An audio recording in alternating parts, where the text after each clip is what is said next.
Victoria Virgo Christie, and I'm also one of the registrars, and I am Anita. We work together to try and make sure that everyone gets their vote. My name's Agnes Peer. I am a member of the League of Women Voters. Our focus is on educating the voters and to make the information as widely accessible as possible. So our presenters will speak a bit about what they do and how they do it, and then it will be opened up for questions from all of you. All right, thank you so much. Yes. So good morning. Thank you for having me here today. So the goal today is for you to walk away from here today and to know what your options are for voting, and not just for yourself, but hopefully if you have any family members, you can also be a liaison for us to educate them so that they know how to access a ballot, especially for the upcoming presidential election, which is on November 5th.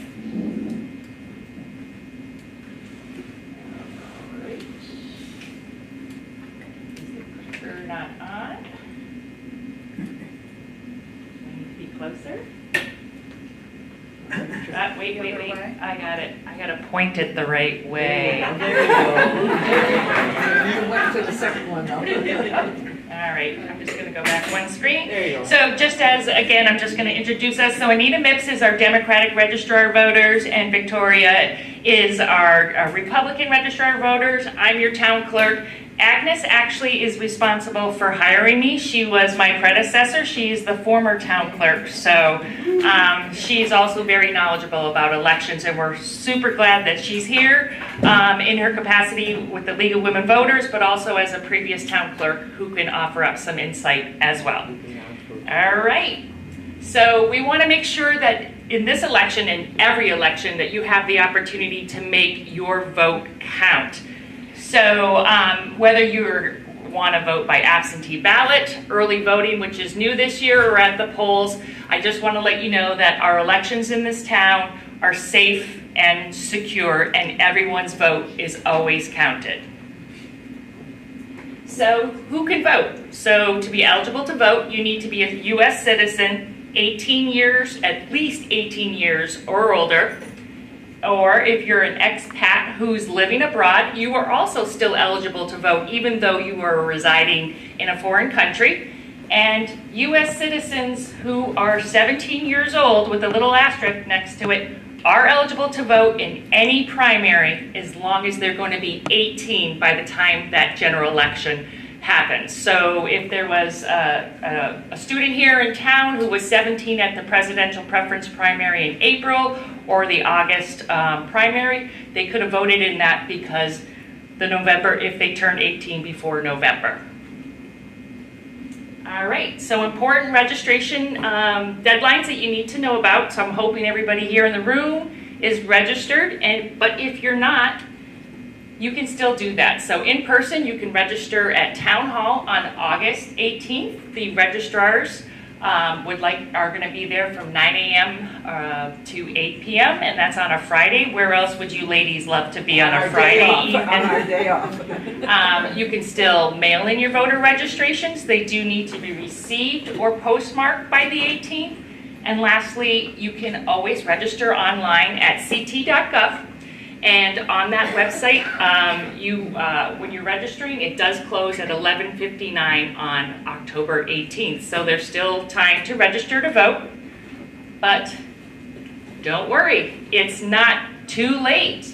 So we in the state of Connecticut we have same-day registration, which allows any individual who's not registered to vote on either during early voting, which runs from October 21st through November 3rd, or on election day, which is November 5th. And our same day registration location is Town Hall.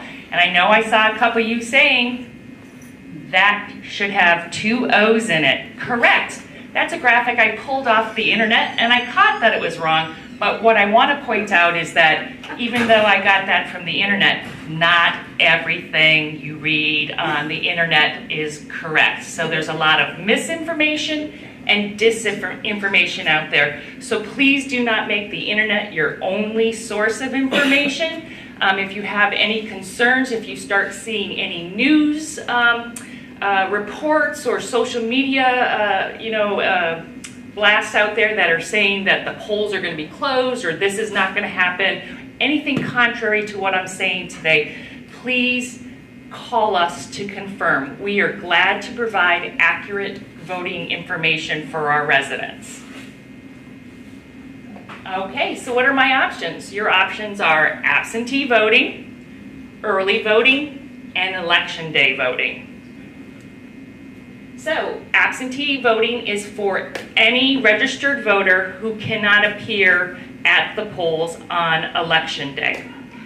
So, and they're in the state of Connecticut, there are 5 reasons. So it's either due to your military service, that you're going to be absent from town on the day of the election, a sickness, a religious tenet that will prevent you from doing a secular activity on the day of the election, or a physical disability. Looking at the polls. And, working at the polls, especially if you're not working at the poll, that is where you would typically vote.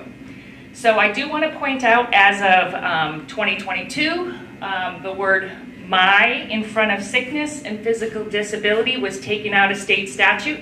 And that's it's very intentionally so that, one, if you're a caregiver and you have a family member at home and you can't leave to go to the polls to vote, you are now eligible to vote an absentee ballot. We actually heard very concerns from many people over the years that they didn't feel that it was accurate and that they would be giving, lying on the application because they weren't sick or they didn't have a disability, it was their family member.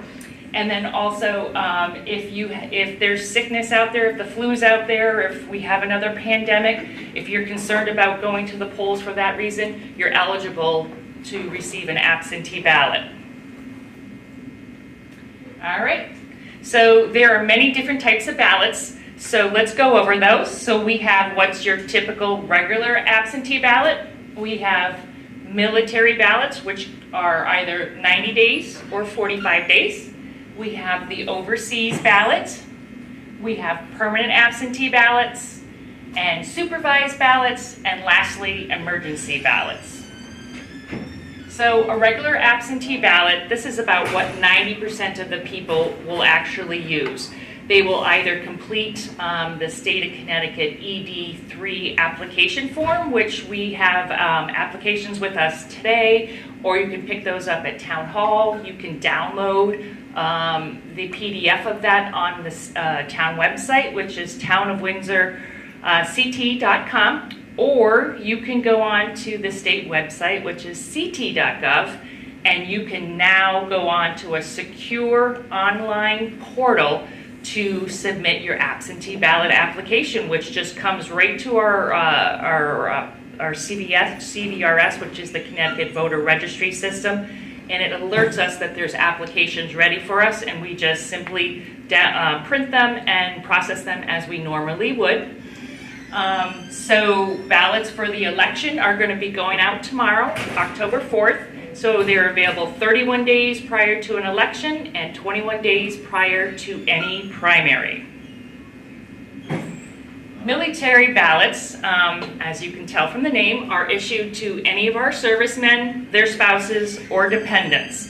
So anyone in the military will go on to a safe federal portal where they can submit what's called their federal postcard application, or the FPCA, and that will come to us also electronically. And then once they submit that FPCA, I will then mail the military servicemen or their family what's referred to as a blank absentee ballot. I think you're all familiar with the ballot that we have where all the names are pre-printed with the ovals to fill in. But because we're sending these out 90 and 45 days before the election, the final list of candidates hasn't been determined. So we send them the blank ballot and then a list of the candidates that we know, and if there's any changes to that, I have to send updated lists to them. They handwrite their information into this blank ballot that I send to them, and they have to print that, and then they have to mail that, and I have to receive the absentee ballot by the close of polls on 8 o'clock. So the difference between the 90-day and a 45-day ballot, does anybody have an idea why we need a 90-day military ballot in Connecticut? All right, so as you may know, down in Groton, we have a submarine base. So any of these servicemen who are on a submarine typically go down for at least 90 days at minimum. So that's why we have the 90-day to accommodate the servicemen who are in Groton. All right, so the overseas ballot is issued to voters who are temporarily residing overseas or permanently residing overseas.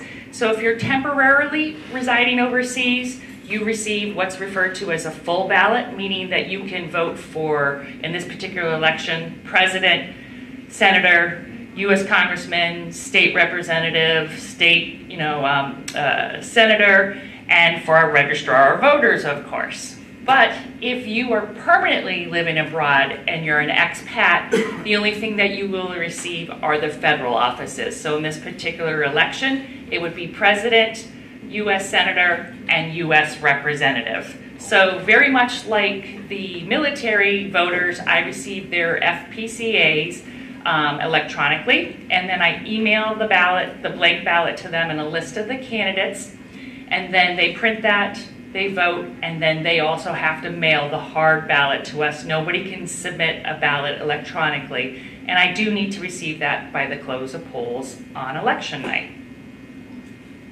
So we have a permanent absentee ballot. So this applies to anyone who has a permanent disability or sickness that would prevent them from going to the polls to vote. So what this voter needs to do is submit an absentee ballot application along with a note from the doctor saying that due to their medical condition, they're unable to go to the polls. This will put them on a list of voters that will automatically receive an absentee ballot for every election, with exception to the annual budget referendum, which legally I cannot mail out a ballot to anyone, and that also includes this category of permanent absentee voters. All right, supervised voting. Supervised voting is meant for any voter that resides in a nursing home, an assisted living facility, and other institutions that qualify. These facilities, there are 20 or more registered voters. They're eligible to be a supervised voting location. Our registrar of voters work very closely with the nursing homes in town. We have 3 of them, and they will communicate with them in advance to let them know that these are the dates that we're going to come out. And it's 2 days. They go out for 2 visits. The first visit is to assist the residents at the facilities with completing their absentee ballot application. And then they bring those applications back to my office where we process the ballots. And then they go out a second time with those ballots that my office prepared and assist the voters there with completing the ballots. So every voter is entitled to be able to vote privately, but if they do need assistance and if they request, the registrar of voters will help them. And always 2 people need to be present, 1 from the Democratic Party and 1 from the Republican Party, to be certain that the residents' wishes on what candidate they want is filled in on that ballot. And we have the emergency ballot. So any voter that finds themselves 6 days prior to the election, so that's the Wednesday before the election, either sick, injured, went into the hospital or a nursing home, is eligible for an emergency ballot. So this one, though, requires a lot of legwork from the designee. So when you find yourself in this situation and you want to take advantage of the emergency ballot, you want to make sure you're finding a family member who's willing to make multiple trips. As that family member will first come pick up the application, bring the application to the voter. As the voter has to complete the application, they'll return that application back to the town clerk's office. We will prepare a ballot. We'll hand the ballot to that designee, who will then take it to the voter, who will then vote the ballot, and then the designee has to hand deliver it back to our office. So an important point that I'm making here in this that I don't know that I made in any other slides is that the voter always has to complete the application on their own. If they have someone assisting them with the application, there's a portion on that application where the individual has to identify themselves as assisting that person. And every voter in this country under the US Constitution has the right to vote privately. So that's where I was mentioning that they would go and bring that and bring it back. So we can't hand another person's ballot to another person because we don't know who's going to fill out that ballot. So that's why we always have to mail the ballots to the voters. All right, and then we have accommodations for print disabilities. So a print disability is any barrier a voter may have with using traditional print materials due to, excuse me, a perceptual, physical, or visual disability. So if anyone needs to take advantage of that, they would go on to ct.gov and go to the Secretary of State's office, and there is an absentee ballot application that is accessible for these readers that individuals would be using. A voter will complete the application with the assistance of their reader, and then they will indicate on a box that they need an accessible ballot to be delivered to them. From there, I will mail this voter the envelopes and instructions that they need without the actual paper ballot. And then I reach out to the Secretary of State and inform the Secretary of State they need to email an accessible ballot to that voter. That voter will receive that email. When they open it, the ballot is electronic, but it can only be read by their reader, their screen reader. So it's not something that someone can try to take advantage of this, because if you try opening it and you don't have one of those screen readers, you're not going to be able to access the ballot. And then after they fill out the ballot, they're going to print that, and then they'll deliver that to the town clerk's office. And as of 2020, we have absentee ballot drop boxes now. So the absentee ballot drop box is open 24 hours a day, 7 days a week. We are required to have that box open 31 days prior to an election and 21 days prior to any primary. You can drop off applications or your voted ballot rather. And as of this year, we are required to have video monitoring on that box. And also the town clerks are required to go out to the box every weekday at least once a day. But I can tell you with the presidential election, we're usually out there 2 or 3 times a day, including the weekend, even though we're not required on the weekend. All right, so where is our absentee ballot drop box located? It's located in our rear parking lot of Town Hall. So if you're familiar with our back parking lot, it's kind of broken up into sections by these little green and trees and all that. It's the one right next to the tax collector's payment box. Ours looks exactly like you see on that screen. It's white. It says official ballot drop box. Again, you can also put applications in it. And you can put that in there, like I said, 24 hours a day, 7 days a week. All right, so as of 2024, we also now have early voting.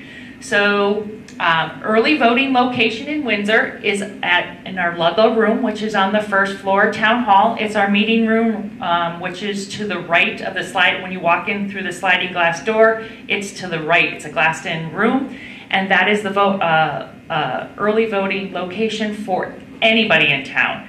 Doesn't matter what district you're in, for early voting, you go to this one location.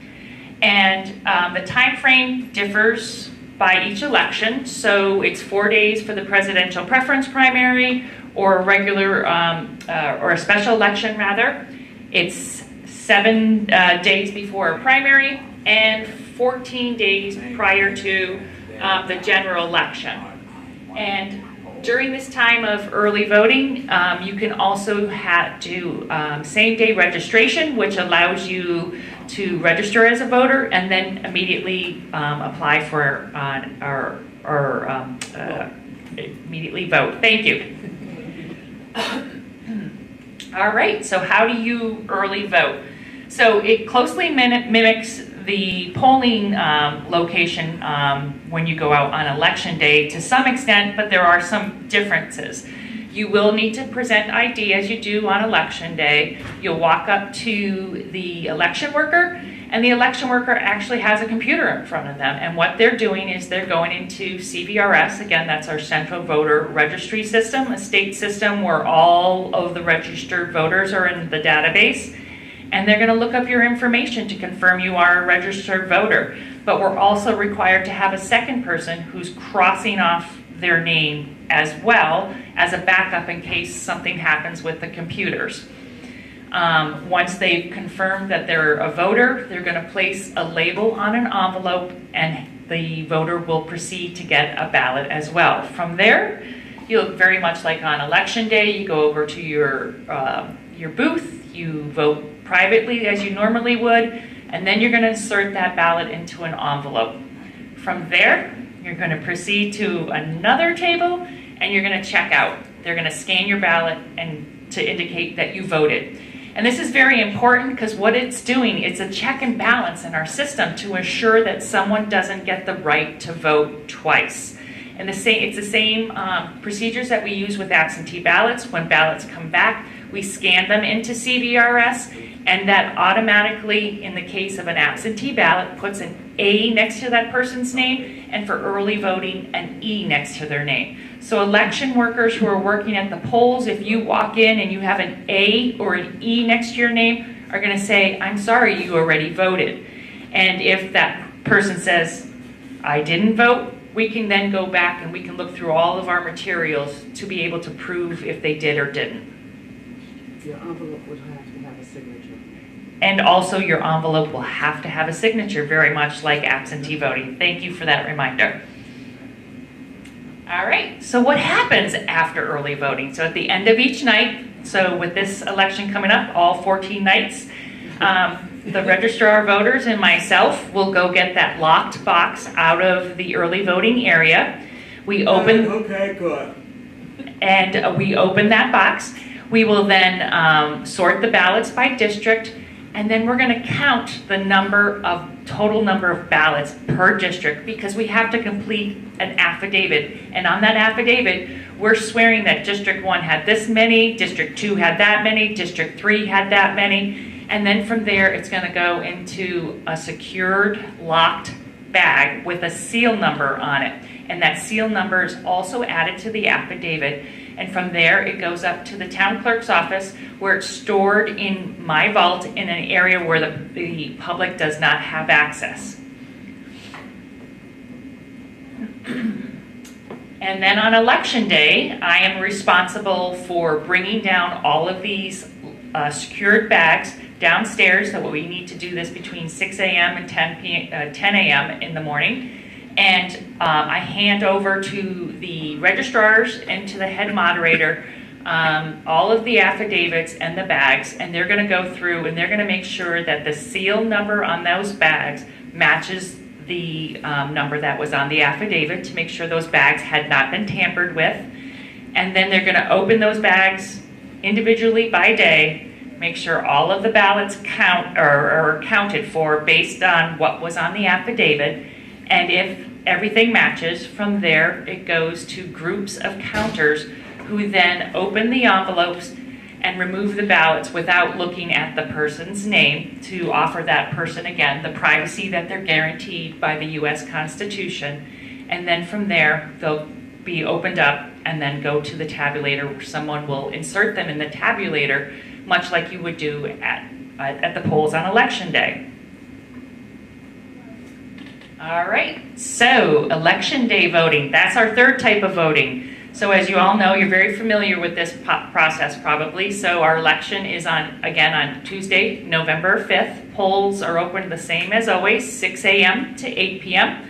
All 7 locations will be open, and those are the locations on the screen. And same-day voter registration is also available, but the only location where you can register to vote and then subsequently receive a ballot is at Town Hall. All right. Assistance with casting your ballot. The voter has the right to receive help when they're voting from any person of their choosing. However, they cannot receive, by state law, assistance from the voter's employer, the agent of the voters' union, or from any candidate who appears on the ballot unless that candidate is your immediate family member. And I think from here, I'm going to let Anita take over. Yep.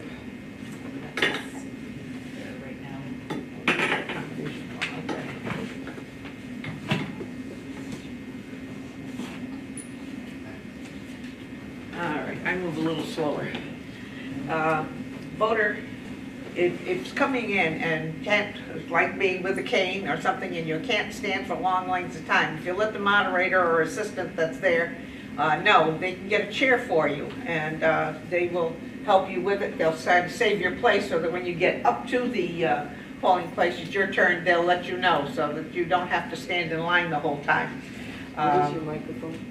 What was it? Microphone on over. It's an, I didn't touch it, so it must be, it's not not, close. Yeah. oh, There you okay, go. sorry. The voter should speak to the polling place moderator about the challenges imposed with standing for long periods. The moderator may allow the voter to move to the front of the line or provide a chair to sit on. If provided a chair, the voter's place in line will be held and a moderator will inform the voter of their turn to vote. Which one you got up now? Curbside. Curbside voting. Voters who are unable to access the polling place due to a temporary incapacity may request a ballot to be brought to them. A voter will show their identification card and a ballot will be given to the voter. Voter will mark the ballot and then place the ballot in the privacy sleeve. Election officials will deliver the ballot in the privacy sleeve to the tabulator for counting. At no time shall the voter's right to privacy be violated. What has happened in the past with us is they call our office and say that something's happened and then they're not going to be able to get out, but they want to vote. So what we've done is got their number and we got find out where they're going to be voting with district. Call that district and let them know that they'll be calling, give that they'll be coming. So what happens is two people go out, one Deb and one R, where there is usually the assistant registrars, and they will bring out the ballot with a privacy sleeve. Let the voter show their identification, vote their ballot, put it in the privacy sleeve so that nobody sees how they're voting, bring it back in and slide it into the scanner. And that has helped. We've had it happen a couple of times where we've had to do that. What's next? Oh yes, the IVS, the accessible voting device, enables voters with different disabilities, including visual impairment, to vote privately and independently. It features a touchscreen display and includes alternatives such as audio, tactile, keys, sip and puff, and jelly bean buttons, available at the polls and during early voting. This is a special machine that, did you have that? Did you show the machine?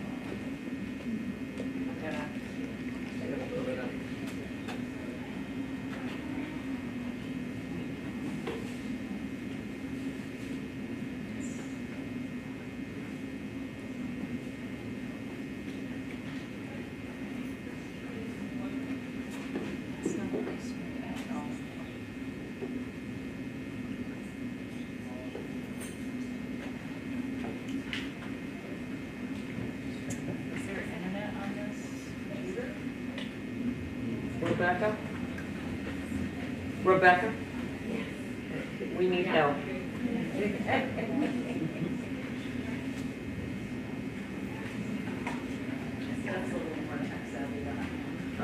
While we're waiting, I didn't give it a shot, but.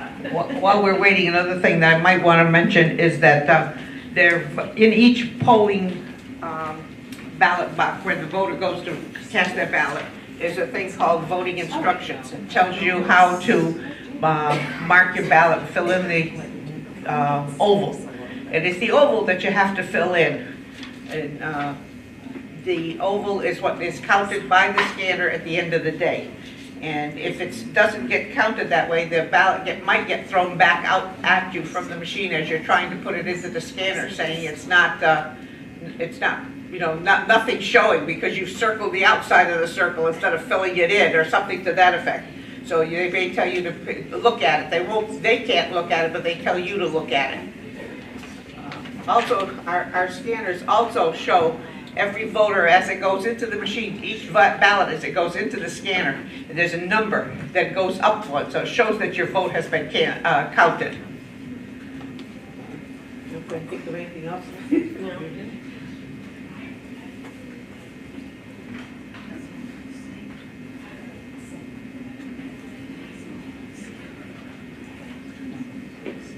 Also, while we're still waiting, I brought the complete list of every active voter that we have on our list as of right now. So if anybody is not sure if they're registered to vote or not, or if they're at the correct address, I have a list, we can verify it for you, and we also have voter registration cards in case anybody needs to make any changes. That can be done here too today.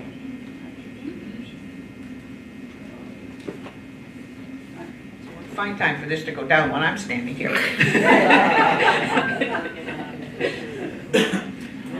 Does anybody have any questions while we're waiting for this? Yes. Are these ballots printed in foreign languages? No, ours are all in English. So if a person is, for example, in this community, we have Spanish-speaking people, who could probably be the majority of people that We have access. There's a new, we haven't had to use it yet. It's a brand new system that the Secretary of State's office has bought. And they allow us to set it onto ours, and we have to pay so much per voter when they go on per minute. And it has, what's it, 100 and some odd languages? You could have any language you could possibly think of, and it'll come up. It goes to the polling place. Usually one of the workers is going to have to use their phone because it has to come in at that particular time. They access it. They pick up the language they want, and then that ballot is read to them. It's read to them on the telephone? Yes. So then they can hear Yes. what the ballot is? Yes. It's a brand new, we haven't used it yet because it's just brand new. It's just been accepted by the Secretary of State's office. So how many of these machines are there then? It's one? No, the IVS ones that they're trying to grab it, there's one in every single district. Okay. This one for the foreign languages For the foreign languages. is a state system Okay. that we have to That you can download. access. And then when we have the request for it, then it gets downloaded even more. We have not, it's brand new, so they showed us languages I've never heard of. One of them was Toru, T-O-R-U. It's a language, I don't know what country. So does the way that work is if someone comes in and says, my mother wants to vote, she's a U.S. citizen, but her native language is German. Yep. Then one of the election workers would go on their phone. No, they'd have to call us first, They'll because call then we you. have to access it and send it to them. All right, so you access them, but then they will actually be able to pick up the telephone and hear what the ballot is while they're staying in the voting booth? Correct. All right, so they'll be able to hear the ballot in their language while they see it in English in front of them in the voting booth. Is that correct? Yes, That that's what we were is told. correct. And also, there are visuals. You know, like if a person on the phone, on your cell phone, if we had to hold it up so that they could see the person talking to them in their native language, that is also accessible to it. So you can do like a FaceTime, so you can Yes, actually you can. see them. Yes, you can. Yes, So there's one drop box for our town. yes. Okay, so it's election day, it's 8 o'clock at night, it's empty one last time and then locked, so it can't Right, be used further? that's exactly right. Anna goes down at 8 o'clock when the polls close to see what's in the box, and then locks the box for the night. Yes, and then she comes in with those, and then what we have to do, if there's any there, then we have to call the district that particular ballot belongs to see if they voted in person. So if they voted in person, then that ballot gets invalidated. We're ready. Yes. Anita. Oh, okay. Apply? Yep. Here at the Secretary of the State's office, we have taken several steps to ensure no obstacles stand in the way of any Connecticut resident who is eligible to vote, including those who may face unique challenges in completing this important process. A voter-friendly ballot marking device is available for use at every polling station. This device features assistive technology for voters with a range of physical, sensory, cognitive, language, and literacy abilities. When you arrive at your polling location to vote, approach the moderator or a poll worker and request to use the accessible voting machine. Every polling place in Connecticut has one available for use during all hours of voting. The machine is a touchscreen laptop device and features two modes: a touchscreen display or audio navigation. For voters using the touchscreen display, you can easily navigate the ballot by clicking your selections. This process may be helpful for voters with restricted mobility or limited fine motor skills. When you press the name of the candidate you'd like to vote for, a red check mark will appear next to their name. To change your vote, simply press again to deselect the contest selection. Once ready, press Next Contest to proceed to vote in the remaining races on your ballot. When you finish your selections, press the Ballot Review button to view all of the selections you made. At this point, you can press any of the contests to change your vote. Once ready, press Print Ballot, and a ballot will be produced with all of your marked selections. A privacy sleeve will be available to protect your right to vote in private. This ballot may then be inserted into the tabulator to be counted, no differently than the hand-marked ballots. Additionally, depending on your abilities, a sip and puff device attachment is available for use to make your selections. For voters using the audio ballot, you will be provided a headset and then prompted by a series of audio cues to make selections on a tactile 12-button keypad. This process may be helpful for voters with visual impairment, as well as a wide range of cognitive and literacy abilities. Like the touchscreen process, you will be provided with the opportunity to review and revise your choices before your ballot is finalized and printed. If you need help to cast your ballot, you can have assistance, but not from your employer, agent of your employer, an agent of your union, or a candidate whose name appears on the ballot, unless the candidate is an immediate member of your family. As long as the individual does not qualify under one of the previous categories, someone may accompany you in the polling place and voting booth to assist you with the voting process if needed. For more information on resources and accommodations for voters in Connecticut, visit myvote.ct.gov/accessible.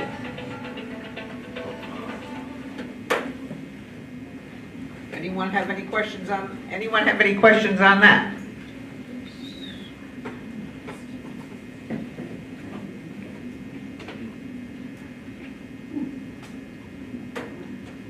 Is there another video? Nope, that's it. We done? We're done. Okay, Agnes, I'm sure at your point, it's Oh, time. you guys, wow.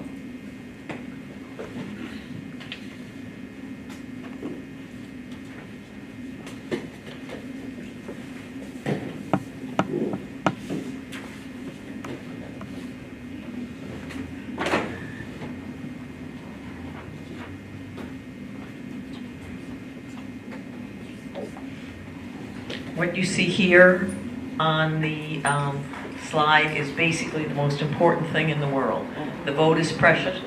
It is almost sacred. It is the most powerful, non-violent tool we have in a democracy. Every vote counts. Windsor had an election that resulted in a tie. Oh God, do I remember that? Yes. Oh. We all do. You have a right to vote. A right to vote, your say, and you need to use it. That's very important. What the League of Women Voters mission is to educate the voters.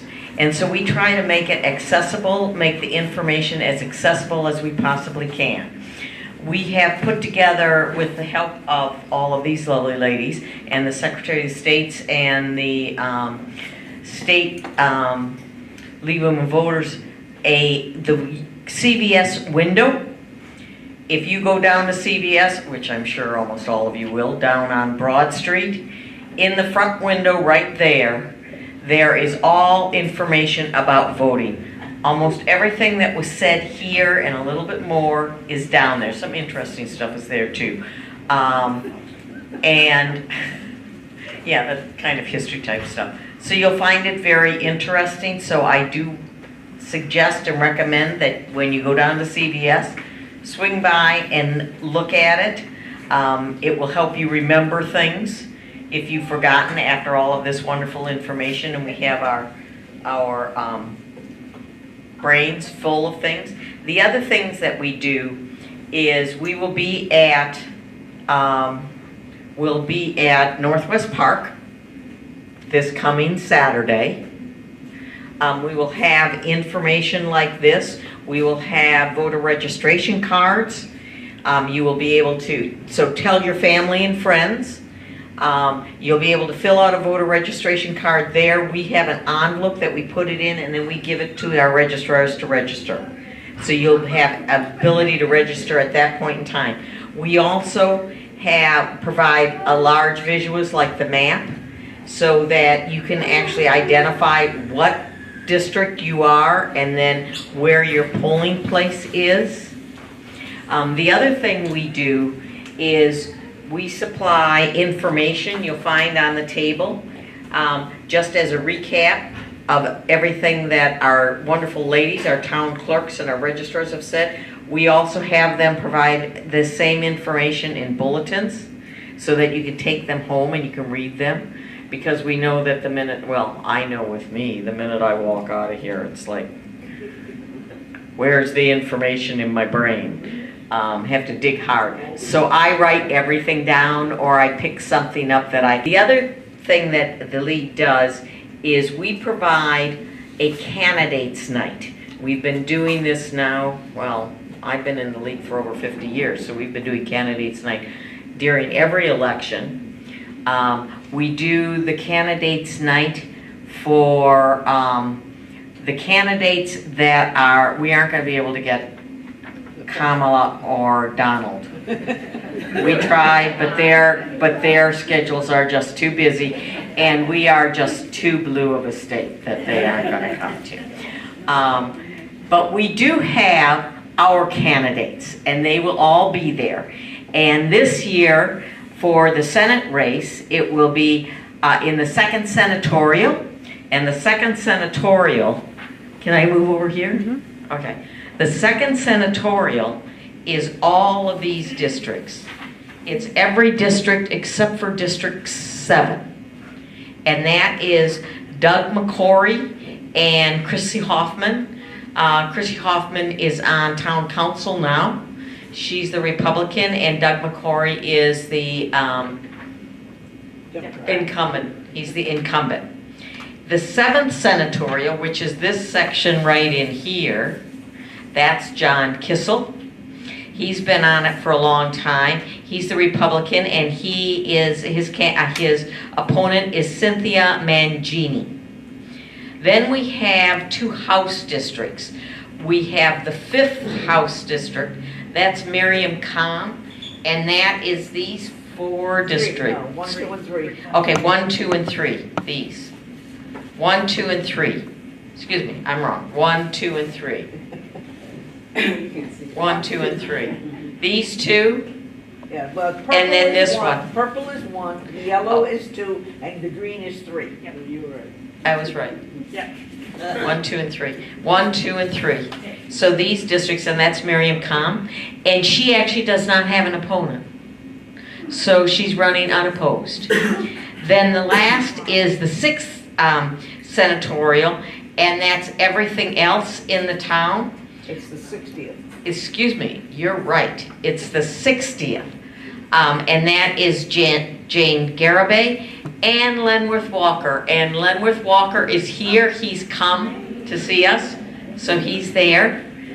So if you'd like to get up to talk to him, you certainly are more than welcome to.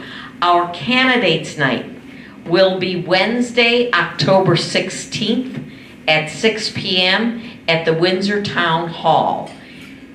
We will also be having that streamed on Windsor Win TV. We give Win TV, and Win TV will be playing that. We give them the whole thing, and then they will play it through Election Day. But we also have it streaming that night on the Windsor stream, Windsor.gov or whatever it is. You know, where you stream to see the council meetings. That will be streaming. So that's what we try to do too, is what's important to us is to educate the voters and to make the information as accessible as we possibly can. Now, do we have questions? We have information over here, and we have sample ballots for you. So that's always good, to have the sample ballot, to take a look at it. Do we have questions? Right here. The Canada night, is food provided? Yes, food is provided, because you know, feed them and they will come. So, yes, food is beverages and refreshments. Actually, it's co-sponsored. We have been very, very fortunate over the past 10, 15 years. We have had 3 wonderful co-sponsors with the Windsor, with the League of Women Voters. It's Windsor CT Gov, and the other one is the Connecticut Chamber. And Steve Picaro is going to be our moderator this year, who is president of the chamber. Any other questions? Who else has a question? Excellent. Good morning. Thank you for all coming. You mentioned that the absentee ballot box is next to the tax box. Has anyone secured that tax box so that you don't inadvertently drop your ballot in the tax box instead of the absentee ballot box? Well, the tax box is open in case there is somebody who wants to pay taxes. So it's not closed during that period, but I can assure you that the tax collector goes out every day as well, and if there is something in there, they would provide that to us. And in the 4 years that we've had this, we have not had anybody put their application or ballot in there. Yeah. Is there any other questions? The emergency ballot, is that for so many days prior to the election? So his question was, is the emergency ballot only for so many days prior to the election? And that is correct. It's 6 days. So starting the Wednesday prior through the day, and it's the only day I can issue typically I cannot issue an absentee ballot on the day of the election. But an emergency ballot I can issue on the day of the election if someone meets the criteria that we talked about, and that's either going into the hospital, nursing home, or falls and breaks their leg, or finds themselves sick and they thought they could go to the polls, but they can't. That was going to be my next. I intended to go, but Yes, and I just want to remind everyone, it's a lot of legwork for whoever you designate, especially on election day, for them to be running back and forth. So be certain to pick someone who is reliable and will be willing to do the many trips that's involved. At least 4 trips. Yeah. And we have had that in the years I've been involved, in the years Anna's been involved. We have every now and then someone ends up sick and in the hospital. But it's 4 trips. Any other questions?